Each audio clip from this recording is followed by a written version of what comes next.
Well, hey guys, listen, I'm at a conference outside of Nashville, Tennessee, but the good news is that the church that I'm at has a 9-hole disc golf course, and I'm just gonna bring the Rollo out and try it because I've never thrown the Rollo before, and people have been giving me a little grief that I haven't thrown it. So I'm gonna come out here, and this may be the perfect place to try it out. Now, it is a little windy, but we're gonna have a little fun, and hey, this may not be for everybody, but for those that like it, come on along, let's go have some fun. Oh, right after the intro.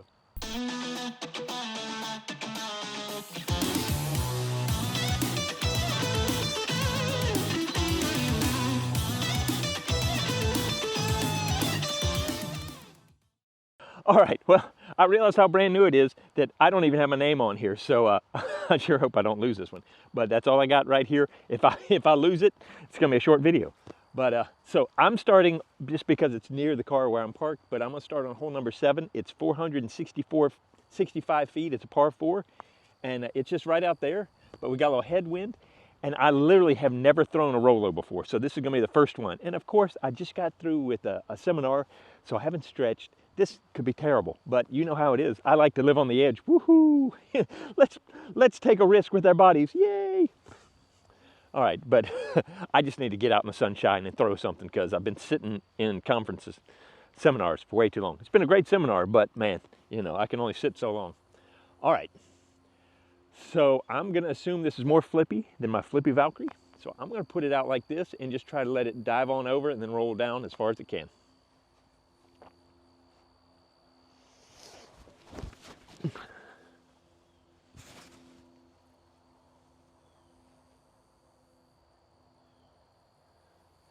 Yep, it was going pretty good till it hit there's a little ditch there that it hit and kind of took out some of the speed, but that was gonna go pretty far.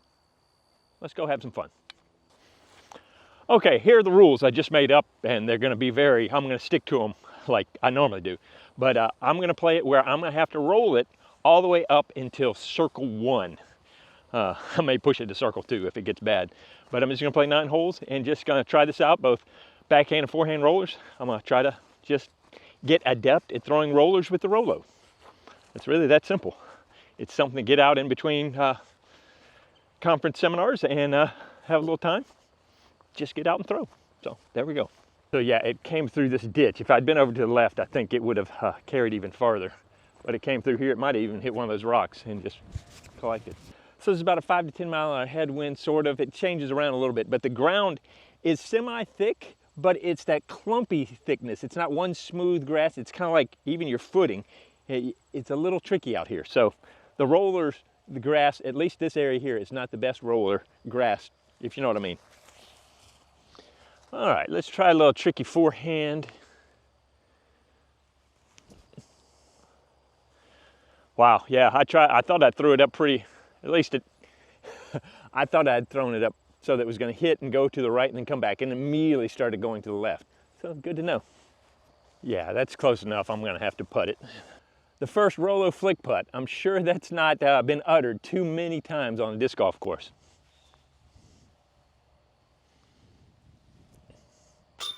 Oh! That would have been fun. First putt, knock it in. All right, that's a par on the first one. Yeah, like I said, I haven't practiced any putting, anything. Those are the first 4 throws with the Rollo. Still got that new disc smell.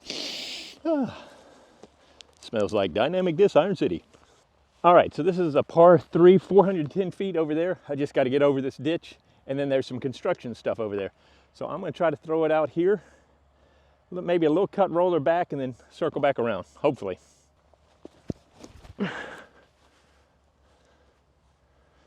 All right, got it. Now flip up. Yeah, this grass is just grabbing a little bit. This grass is not ideal roller grass. It was a good throw, but just kind of died out. Does that make sense what I'm talking about with the grass? It's just, you know, you got the different types of grass, and so you got this clumpy, crabgrassy stuff and this other stuff, and it's almost like little divots, or it's like the grass version of Velcro. You got your hook and loops and then your open spots. So a lot of bumpy grabbing and ding, ding, ding. But I'm hoping the grass on the front side is actually gonna be a little more roller friendly. All right, here we have another little touchy little forehand roller.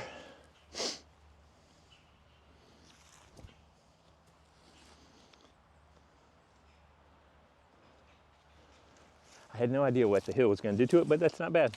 So I'm assuming it's my assumption of where it's going to land, how it's going to react. It's actually more understable and flippier than that. I got to adjust over a little bit more. Boy, I thought I was a little closer. All right. So this grass looks more rollery. We're at hole 9, 315 feet. Little uphill tee pad. Do you ever do that? Sometimes you're like, oh, I can't be bothered to go walk that far to find out where the basket is. It used to be over under those trees last year, but I think maybe they moved it.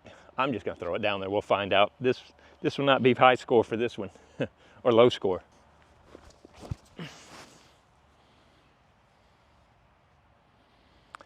All right. So I thought it was gonna dive even more, and it didn't pan out, but it just held it and hit on edge and cut rolled back. I thought I was gonna get a good forward push. Yep, didn't quite hit it. Okay, I was right. It's back over there under the trees. Oh, that wind just grabbed it as I threw it.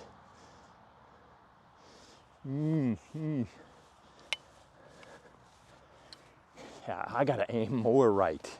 I gotta assume the mess up is to go right.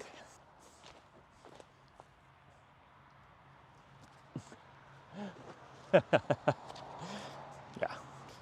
To be honest, I could have gotten probably closer rolling it, but I wanted to try a miracle shot that turned out to not be a miraculous.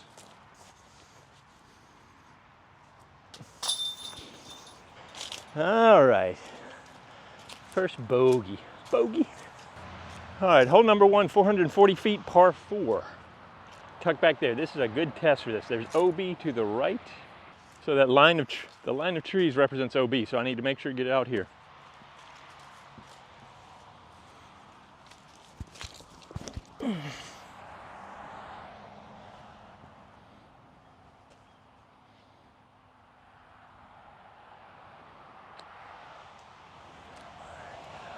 It's funny, because with my backhand, I'm assuming it's going to flip more than it actually is. So I'm kind of in middle ground right now, in limbo. I haven't dialed it in yet. I also want to try it, just an air shot, but I'll do that once I finish the round, because it may be a great utility disc as well. You know, you need to flip up through something. I'm excited about the disc. All right, aim right, Pete, aim right.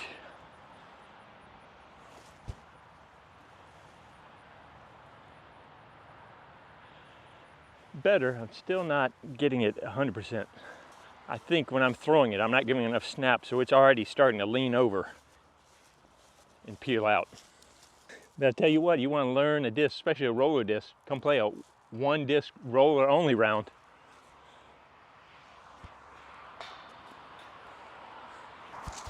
Had a chance to go back to even. Poop. I blame my layup. I blame my second shot. Should have gotten it closer. All right, this is 445 feet, just right there. Par 3.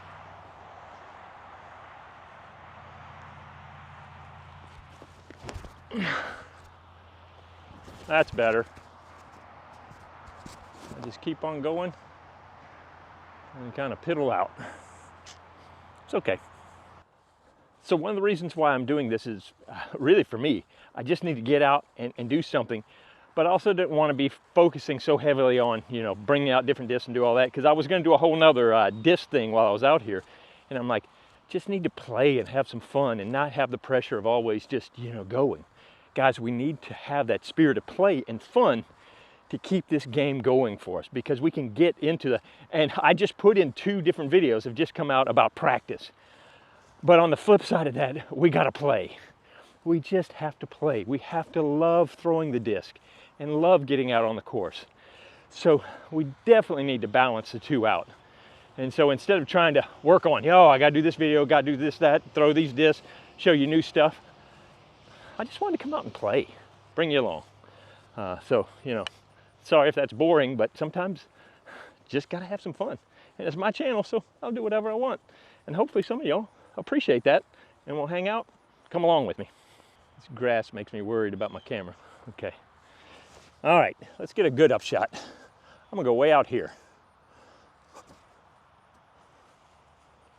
There we go, hit the pole, hit the pole, hit the pole. All right, yeah, I'm definitely having to overcompensate, or compensate, not overcompensate. It's funny, last year I talked to the guys putting this course out, and they were talking about tee pads. I said, okay, two biggest things, make sure they're level and long enough. You'd rather go skinnier and longer than wide and short. All right, this is 265 just right there. I gotta get this down quick, but I gotta get it, kinda gotta do a cut roll.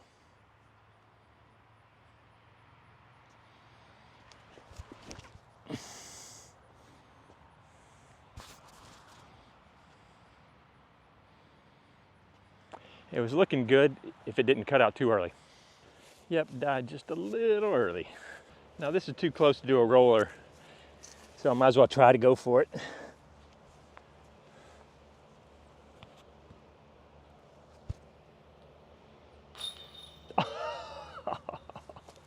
Thought I had it. Gotta be careful, basket, tee pad. Pay attention behind you. So I'm gonna try to put this on edge over here and let it bring back around.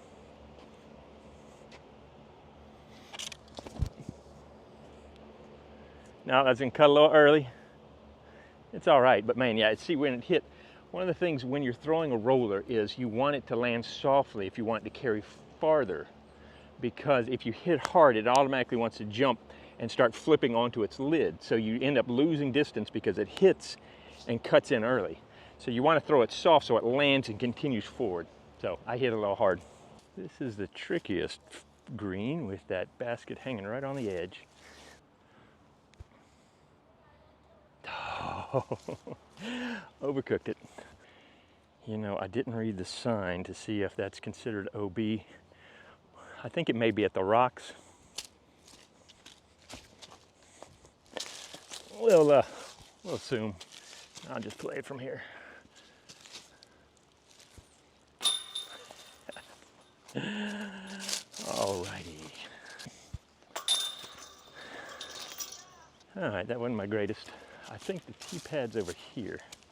Now we've got a lot of people walking around because the conference is let out, so I've got to be careful not to clobber somebody with my drives and the wind. Ooh, this is gonna be exciting. All right, so this is an interesting one. It's a 250-foot par 3, and the thing, trying to do a roller with this is gonna be interesting. Ooh, and there's a guy down there reading, so I'm just gonna have to throw it out into the grassy area and not to clobber anybody, and then we'll go from there. So we just can't worry about it right now. Actually, this is gonna be a good time to try an air shot because I don't want to clobber him.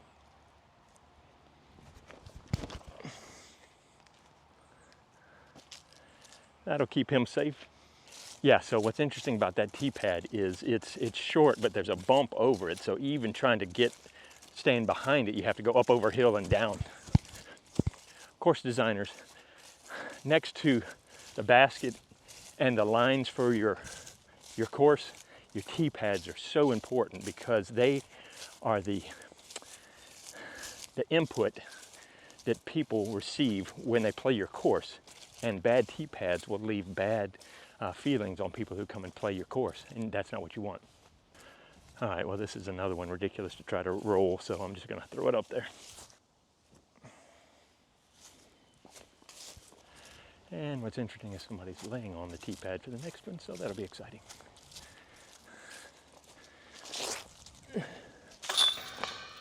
Hey, sorry, I'm gonna throw right here next to you. Try not to be creepy and not kill that guy down there.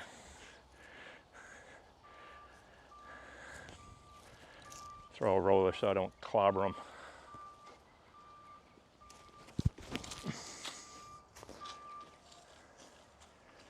I got the tractor, get the tractor, get the tractor. Dang it, missed the tractor. Thanks. All right, so it's a little interesting with all the obstacles having to get around. So yeah, exciting times, because let's face it, With the roller, I'd rather mess up and go hit the tractor. Hey, speaking of tractors, you see this tractor that I almost hit? So I was out here 2 days ago, and I was getting ready to start an intro for doing a video out here, and the guy on the tractor came by. And so I'm just waiting for him to go by, and he stops, turns off his tractor to talk to me, and then proceeds to try to turn his tractor back on, and it's not working. He's been working on it for the last 2 days, so every time I see it, I feel really bad about, he shut off his tractor to talk to me and just be neighborly, and the thanks he got is his tractor's not working for 2 days straight. So, yay. So glad I could be part of that one. All right, let's try one more forehand roller, finish this thing up.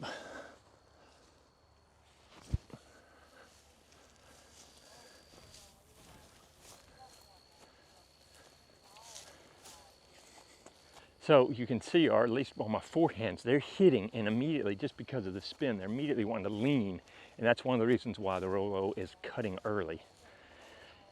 I'm kind of expecting it to stay on edge a little bit more, but it's just carrying down. All right, that was me just kind of finishing up. Well, guys, there's a down and dirty, quick little round. Sometimes that's all you can do, and then you have extra stuff like people in the way, and so you just come out and do what you can. But anyway, I like the Rollo. I definitely think it's a great disc to have, especially if you're not used to throwing rollers. It definitely takes the roller game and gives you a little extra something to it that can really encourage you to work on that. So anyway, that's all I got for today. I thank you so much for coming along, and I hope to see you out on the course.